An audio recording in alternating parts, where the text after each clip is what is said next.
As if the professional wrestling industry hasn't had enough bad publicity over the last couple weeks. Story broke out in the Portland, Oregon area of a woman shot dead in her residential home.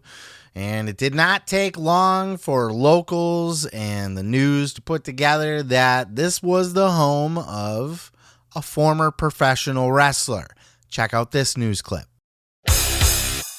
Neighbors left stunned tonight. An hours-long standoff this morning, ending with a man in custody and a woman found dead inside a home. Jamie Seymour joins us live tonight with the latest. This is just such a tragedy, Jamie.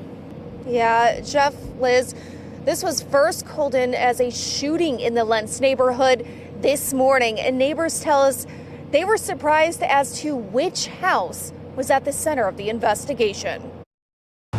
A standoff lasting hours as Portland police were called to a shooting at a home on Southeast 100th Avenue Thursday morning. Certain crisis negotiation officers interacting for at least 2 hours with the suspect inside the home. The investigation is just getting going. Detectives are here, and we're trying to determine exactly what happened. Video taken by a neighbor shows the moment officers approached the home with guns drawn before going inside. And a bit later, a man outside the home was placed in cuffs. PPB says after the suspect was taken into custody, they found a woman dead inside the home. Breland Matthew lives in the other unit of the duplex and says this came as a shock. It's just a huge tragedy. I was pretty decently close to both of them and love them very much. So it's a really sad day all around. Police have not identified either the person in custody or the victim, but neighbors say a former pro wrestler lives at the home with his wife. He was telling me all kinds of stories about old wrestling. I told him how I used to go watch him. With the investigation underway and still a lot of details left to work out, neighbors say it's a tragic situation for their community. And though the news mentioned that this was a professional wrestler, they did not mention any names. However, the local wrestling community didn't take very long at all to pick up on the fact that this was indeed none other the residence of Billy Jack Haynes, former WWF guy, former Territory guy, a journeyman wrestler. He had the big Popeye forearms and the neckerchief and the tall bowler hat. He was a weird-looking fella, big buff guy. I think his biggest claim to fame was, being busted open at WrestleMania 3. Was it WrestleMania 3? Maybe WrestleMania 2. He was in a couple of those early WrestleManias. And one of them, he got a lot of color within like the first, second, or third match. I don't fucking know. But his wife was the one who got a lot of color in this incident. I'm sorry, that was in poor taste. I apologize for that. You can admonish me. But, the local wrestling scene picked up on the fact that this was the home of Billy Jack Haynes. And for more information on that, check out this clip from Jim Cornette's Drive-Thru. Reportedly, Billy Jack Haynes murdered his wife this past week and was arrested either in Portland or just outside of it.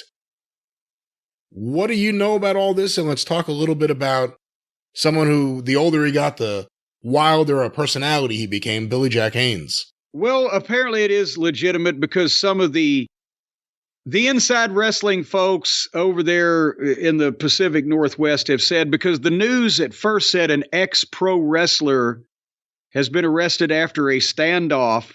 They didn't, because it's been so long since he was in the public eye, and also they didn't give out, any names or anything with the initial reports, but some of the people that are tuned into the wrestling scene in that area were quick to, get on Twitter and or spread the word around to certain people that, it's Billy Jack.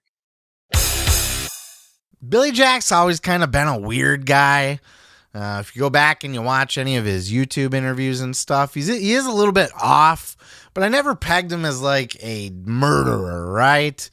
But somewhere along the way, he's in his 70s, married to this woman. I don't know how long he's been married to her, but maybe he just had enough, right? He just bit into his dinner and it was cold, wasn't cooked all the way through, and he's like, God damn it, woman, and did the deed. I don't know.